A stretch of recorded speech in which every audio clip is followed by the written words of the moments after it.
उपविभागीय पोलीस अधिकारी खामगाव यांच्या पथकाने अंदाजे 12 लाख रुपयांचा गुटखा पकडला असून ही गुटखा तस्करी धान्याच्या आड सुरू होती। 407 मध्ये गुटख्याची वाहतूक असून लॉकडाऊन मध्ये अमरावतीवरून खामगावपर्यंत गुटखा आलाच कसा? गृहमंत्री बुलढाणा व अकोला दौऱ्यावर असताना तगडा पोलीस बंदोबस्त असून सुद्धा गाडी खामगावपर्यंत आलीच कशी? अन्न व औषध प्रशासन मंत्री डॉक्टर राजेंद्र शिंगणे यांच्या जिल्ह्यातील लॉकडाऊन मध्येही मोठी गुटख्याची वाहतुकीची कारवाई करण्यात आली। दिनांक 20 एप्रिल रोजी गोपीभाग्य पोलीस अधिकारी यांच्या पथकाला गोपनीय माहिती मिळताच जिल्हा पोलीस अधीक्षक दिलीप भुजबळ, अप्पर पोलीस अधीक्षक हेमराज सिंग राजपूत यांच्या मार्गदर्शनाखाली उपविभागीय पोलीस अधिकारी प्रदीप पाटील यांच्या नेतृत्वात सुधाकर थोरात, प्रदीप मोटे, देवेंद्र शेळके, रवींद्र कन्नर यांच्या चमूने खामगाव अकोला महामार्गावर कोलोरी टेंबुराणा शिवारात वडनेरा अमरावती येथून 407 क्रमांक MH28 AB 5599 मध्ये अंदाजे 12 लाख रुपयांची गुटखा वाहतूक करताना आढळला।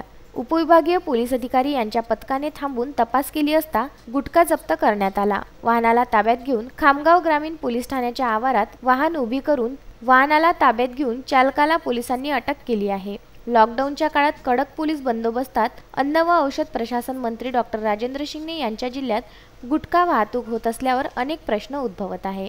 विदर्भ न्यूज करिता खामगाव येथून मोहम्मद फारूक।